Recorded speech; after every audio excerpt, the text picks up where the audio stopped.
I think you'll find these tools to be positively invaluable as you endeavor to help Holmes solve these cases. Choose an icon to hear a description.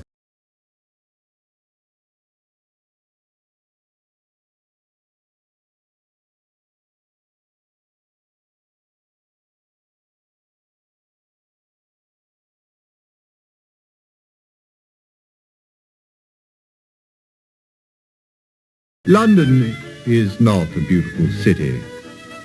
Under the soot that covers its buildings is a teeming mass of 4 million souls trying to survive, mostly off of each other. You see it in the paper every day. Thankfully, we have the London Times to keep us informed of all these troubling activities with an unbiased eye and razor-sharp accuracy.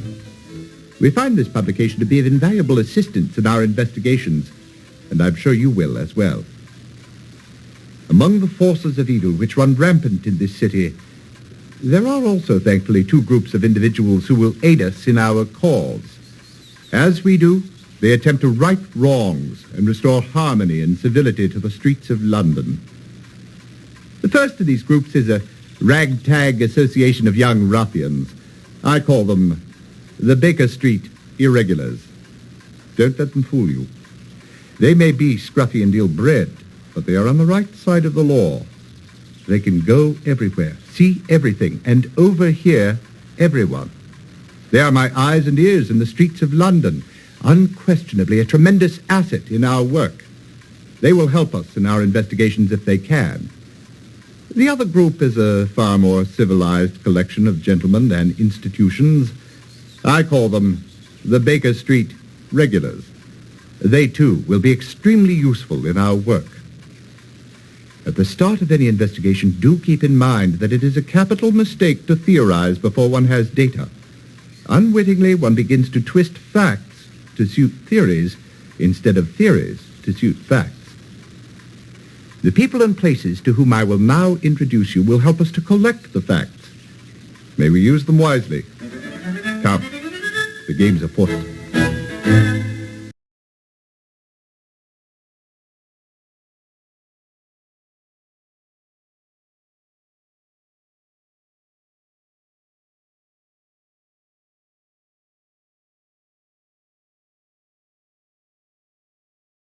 What rubbish! What balderdash! You must have read something terribly disturbing, Watson, for you to be so overwrought this early in the morning. Indeed, Holmes. It's irresponsible of the Times to play upon people's superstitions. Ah, you must be referring to the affair of the mummy's curse. Has the entire city in an uproar. 3 men dead, and they expect us to believe that the 4,000-year-old mummy was the murderer. I'm surprised you haven't taken some interest in this case, Holmes. To the contrary, my dear Watson. I have made some inquiries, because I dare say I do believe this murderer is a much younger chap.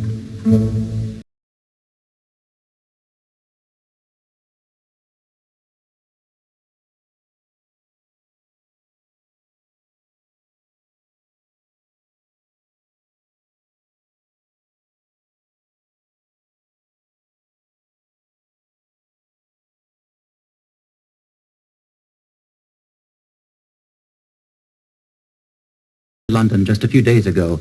I gather he was reassigned to cover the case from here because he had some familiarity with the murder in Egypt. Do you know Travis? No, never actually met the chap, although I hear he's a bit of an odd duck. Thanks for your help, Henry. Anytime. Let me know when you catch the mummy. That's one scoop I'd like to get.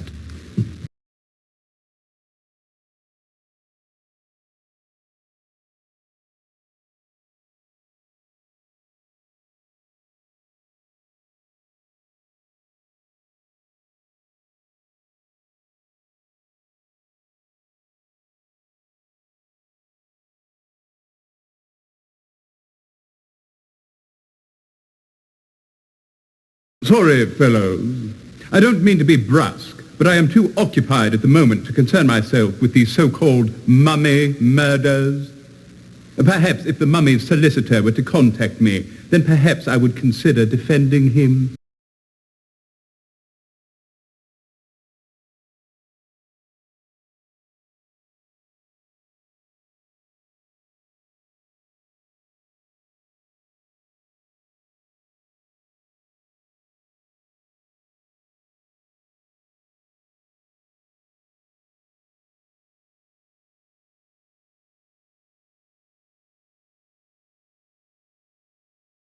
Now, the thing what does strike me as odd is the passenger list of the Eastern Empress. Now, I'm not saying it has anything to do with the mummy murders, mind you, but it was a bit out of the ordinary. What was Hogg? Akram Palmy, for starters. He's a well-known importer, he is. For a considerable price by all accounts, he can acquire whatever one's heart desires, be it jewels, art objects, or even wild animals, if that's what you fancy. I'd say he was on board that ship to transport something very valuable. The presence of one high-powered importer on a London-bound vessel is hardly reason for suspicion. Right-o.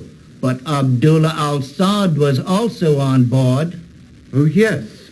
The well-known agent for the Sultan of the Ottoman Empire. You never miss a trick, do you, Holmes? Well, whatever it was what Palmy was carrying, I'd say it was something those Turks wanted to get their hands on.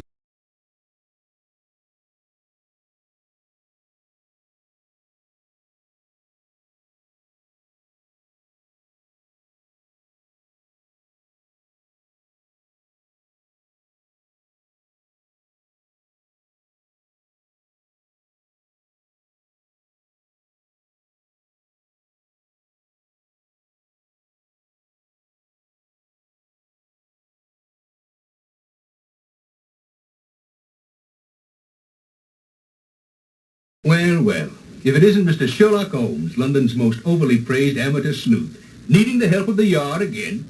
Are you going to stand for that, Holmes? Let's just see who proceeds to solve this case, Watson. Inspector Lestrade, my good man, I'm looking into the cause of James Windibank's death. I should have known. That murder has brought out every crank in the city. I think the professional police can wrap this one up. All the same, could you tell us what you've discovered to date? One dead archaeologist, no suspect, no motive. And what of Andrew Weatherby's death? Have you looked into that? I have talked to Captain Ramsey, but we have no leads. Look, I'm not even sure that Weatherby's murder falls into our jurisdiction. And if it doesn't, you're not going to find me worrying about it. As it is, I have enough murders to take care of.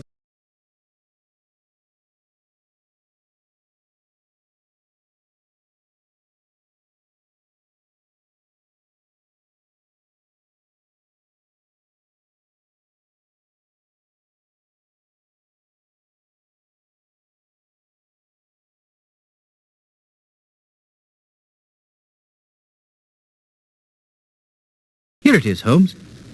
Egyptian mummies are embalmed bodies preserved to facilitate their resurrection. Many mummies have been found, and they are almost always the bodies of pharaohs. The pharaohs believed that one day their bodies would be brought back to life. See History of Egyptian Mummies by Pettigrew, London, 1834. Very good, Watson. Could I have a word with you, Sir Jasper? Dr. Watson, of course. Are you investigating the death of Samuel Sneed? I just finished with him. No, we're interested in James Windibank. Ah, the mummy's latest victim, of course. Who hired Holmes for this one? King Tut? That's a jolly good one. Actually, we don't have a client on this one. Just for fun, eh? Well, about the only thing I can tell you is that mummy has very powerful hands. What do you mean? The trachea was crushed along with one of the vertebrae of the neck. Death was instantaneous. Snap. But the papers' reports say that there were mummy wrappings found round the neck. Just window dressing. Without question, it was bare hands. The bruises and the way that the vertebrae was crushed leave no doubt about that. Thank you very much for your time, Sir Jasper. We're very much appreciative. Not at all, Watson. You will let me know when you've convicted the mummy. Beg your pardon? Well, so I can perform an autopsy on him. Would be most fascinating, don't you think?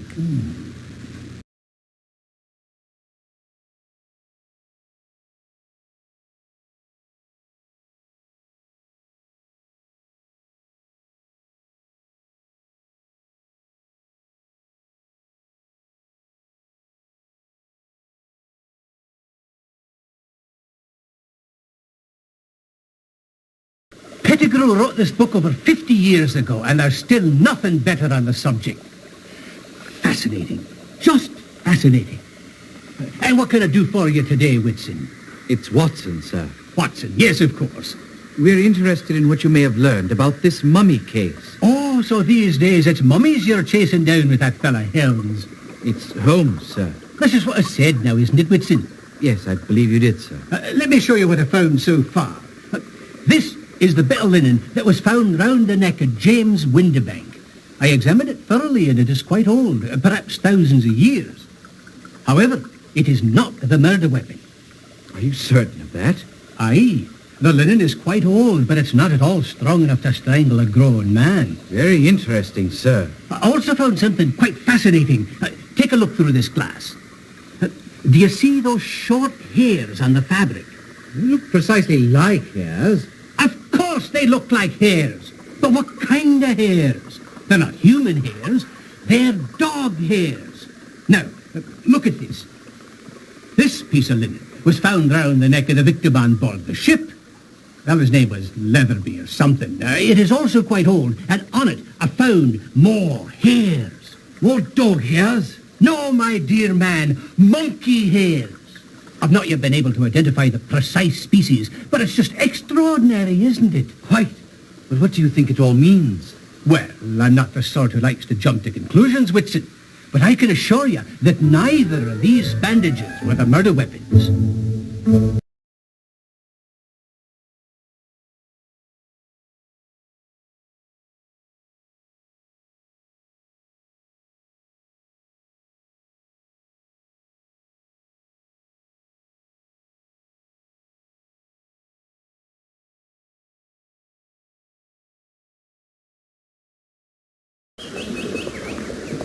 Well, Holmes, it appears we're out of luck. The clerk told me that O'Brien is off on holiday.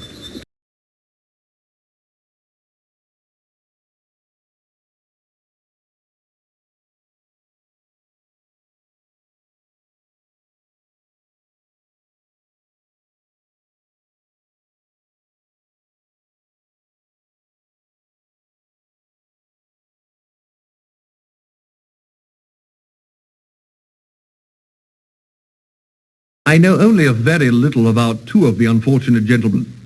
I do recall that Turnbull was quite an eccentric chap. I don't believe he ever married, nor did he take his rightful place in London society. And what of Windibank? A quiet academic sort, as far as I can tell, married to a woman called Hildegard. There was one spot of controversy that I can recall. It seems a few years back he had a run-in with the Anti-Vivisectionist League. No, but of course.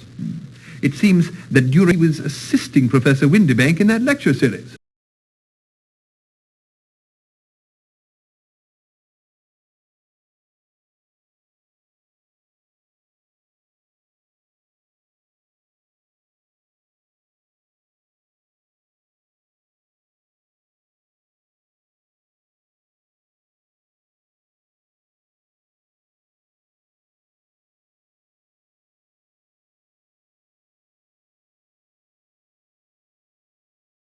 There was a couple of blokes in here just a fortnight ago what mentioned the Eastern Empress.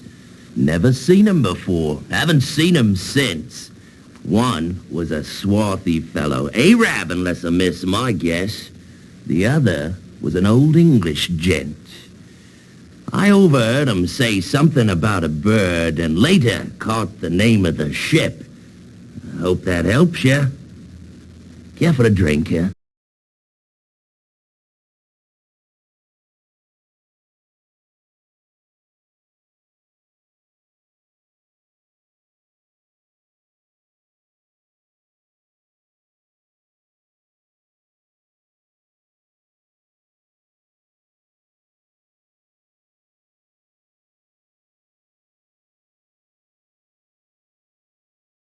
Mr. Turnbull apparently left what little he had to the Egyptology department at London University. And Windibank left everything to his wife Hildegard. What about Weatherby? Ditto. Everything was left to his wife Clarissa, although being such a young chap, it hardly seems that he had much to leave at all.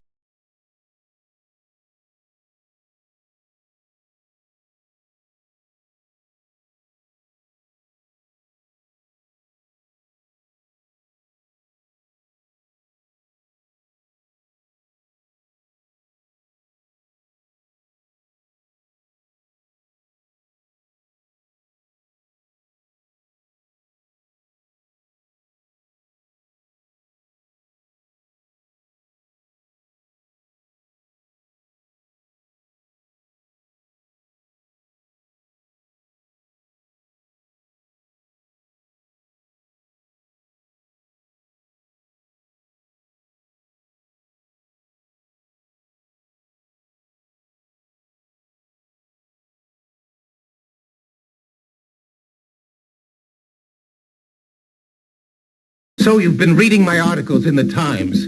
I'm honored. What do you think of them? Quite interesting. You've clearly been following the murders quite closely. Who do you suspect? I believe it is the work of the ancient Egyptian god Tumatef and his goddess Neith. Be serious. I couldn't be more serious. You see, Mr. Holmes, although I am a journalist, I was actually trained as an Egyptologist. I know all about these mysteries. That's why my articles carry the force of truth. And what is the truth, Mr. Travis? The truth is that the Egyptians discovered the secret of life. What we call science is mere child's play compared to the knowledge they had. Look at this. Do you know what this is? It appears to be a mummified animal of some sort, a monkey perhaps. Precisely. Quite a conversation piece. I've been using it in some very important experiments which, if successful, will unlock the secret for bringing back the souls of the dead. I've been working on it, Mr. Holmes, using these tanner leaves. Watch.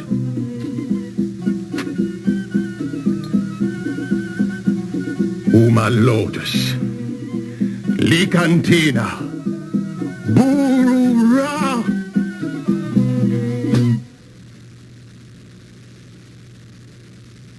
It appears that the soul of this particular monkey has no intention of making a reappearance. It's only a matter of time. I know it is. After all, these secrets have been buried for thousands of years. These things don't happen overnight. But it will happen someday. This is my mission. I believe I'll leave you to your work, Mr. Travis. And don't go yet. Let me show you more. Thank you. Some other time, perhaps.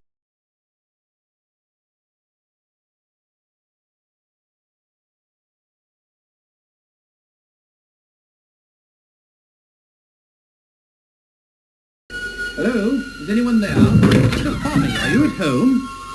Apparently so, Watson. Look. Oh, what ghastly business. Everyone will assume the mummy has struck again. Hardly a plausible assumption. This poor fellow has a knife in his back and not a scrap of sheeting about his neck. How very observant, Holmes. Ring up Scotland Yard. This case is simple enough for them to solve. You've solved it already. Elementary, my dear Watson. Obviously, it was the butler. Butler? What butler? Exactly my point. A man as wealthy as Akram Fahmy would always have a manservant about him. After the foul deed, this one obviously beat a hasty retreat.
Pity. It appears that no one is in.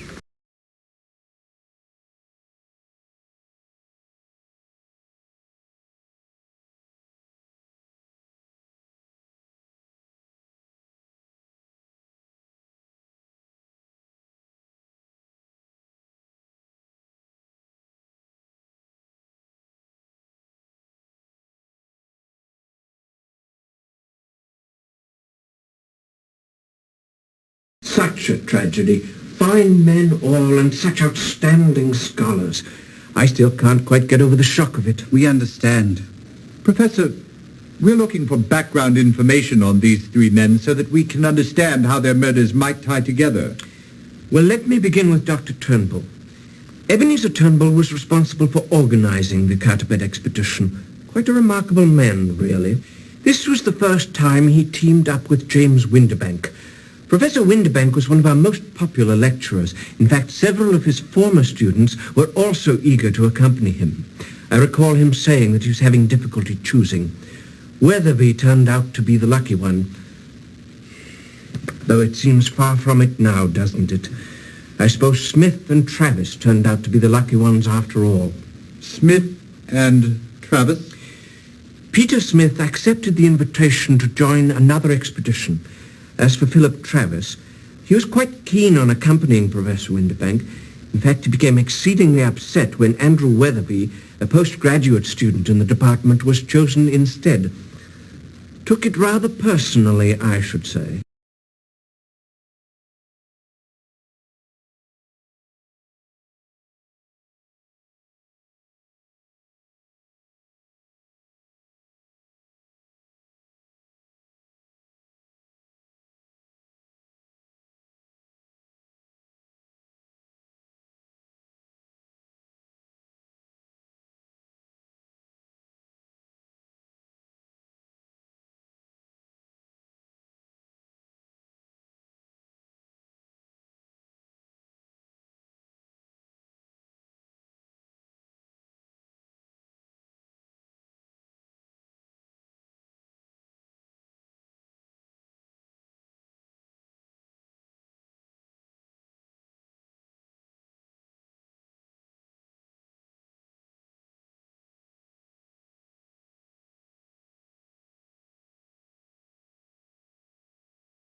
Well, Holmes, I checked in with Mr. Al-Sad's manservant and... And you discovered that Mr. Al-Sad was not at home. But however did you know that? Elementary, my dear Watson. I noticed some crumpet crumbs from the corner bakery stuck to your lapel. You haven't been gone long enough to stop for tea and interview anyone at length. Most observant.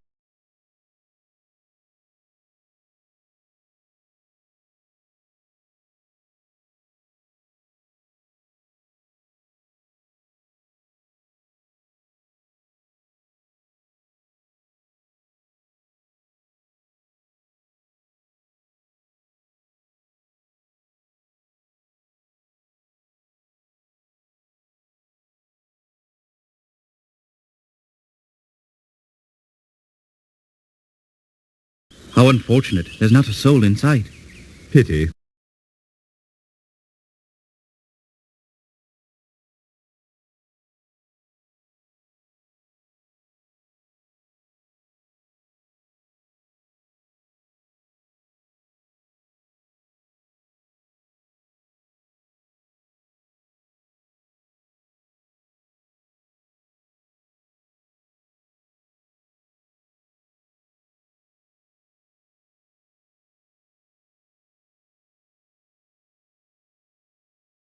I'm very sorry to intrude on you in your moment of grief. Oh, that's quite all right. You know, Andrew and I haven't been married very long. Long enough to know if you had any enemies? Oh, Andrew was so unassuming. Everyone liked him. Including Mr. Urubu? I really loved my husband. I'm sure you did. Oh, English toffee. My favorite. Would you like one? Please. Sorry. You'll have to open this yourself. I've never been any good with these things.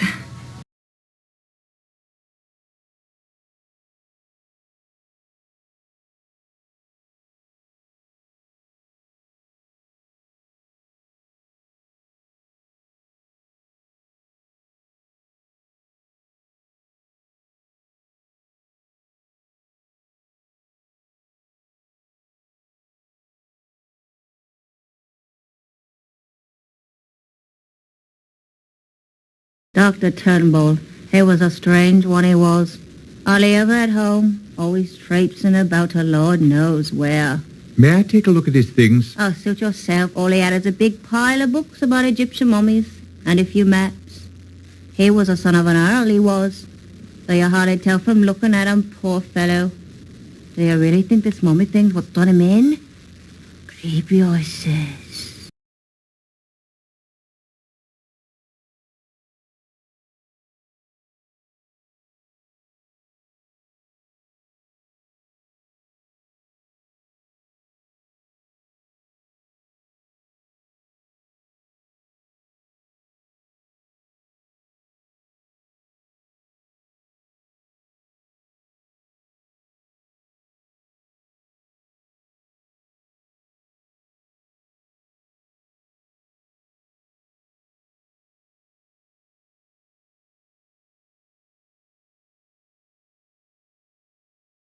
Fact is, I only saw the gentleman once, just as we were boarding.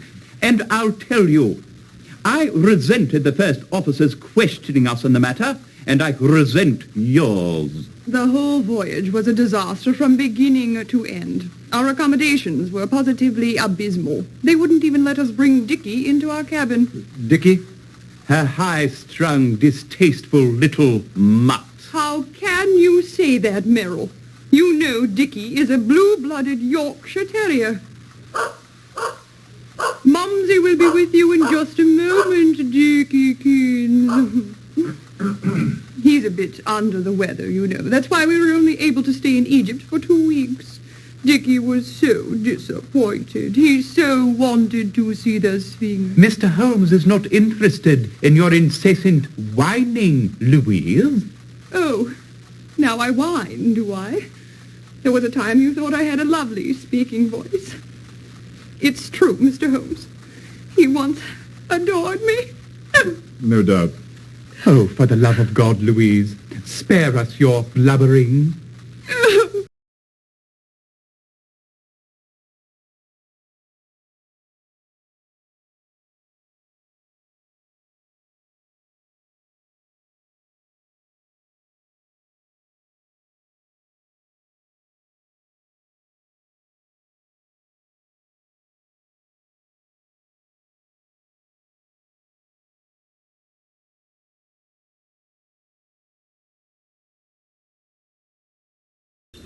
All this way and not a clue to help us solve this case.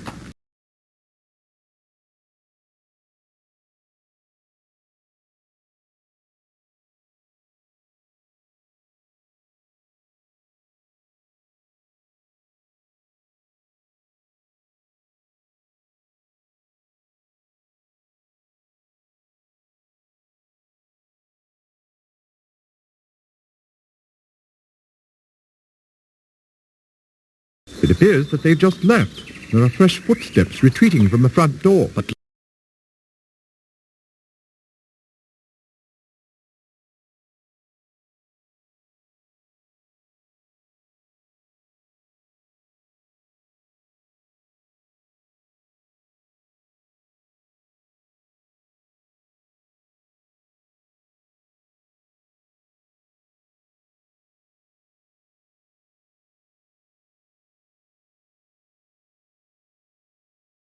Sorry I can't help you, Ducky, but Mr. Smith has been out of the country since the middle of March.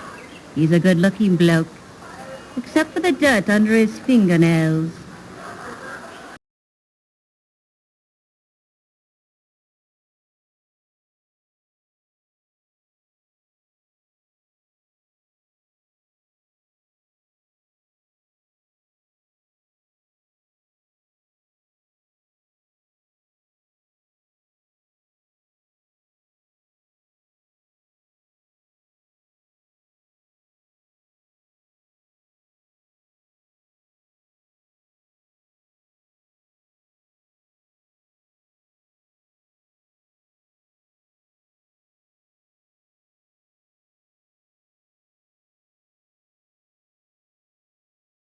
If this is an inconvenient time, perhaps I could come back, Mr. Uruburu. I wouldn't hear of it. Just a bit of a hangover.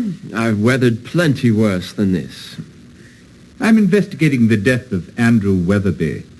You were on the ship with him out of Cairo.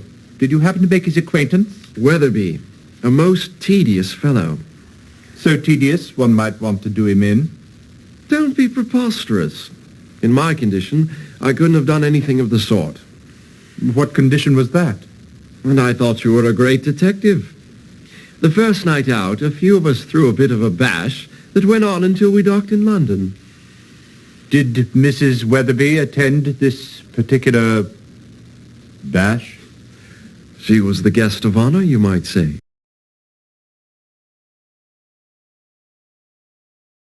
Court stands in order.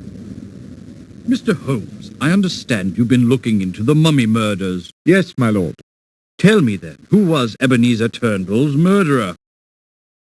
I believe we're to choose from either our notebook or the directory, Holmes. Very good, Watson.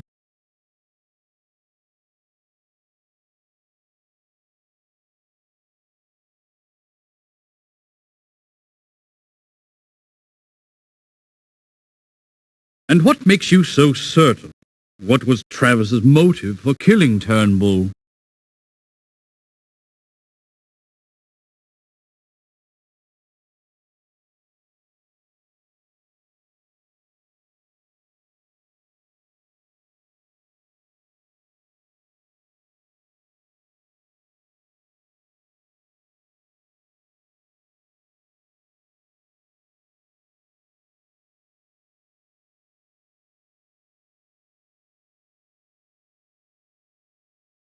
Positively incorrect. I'm afraid you haven't done a good enough job of putting your brains to the task. Back to the beginning, I'm afraid. My face is red, my lord. My humble apologies for coming before the court so unprepared. Apology accepted. Now off with you. You still have a case to solve.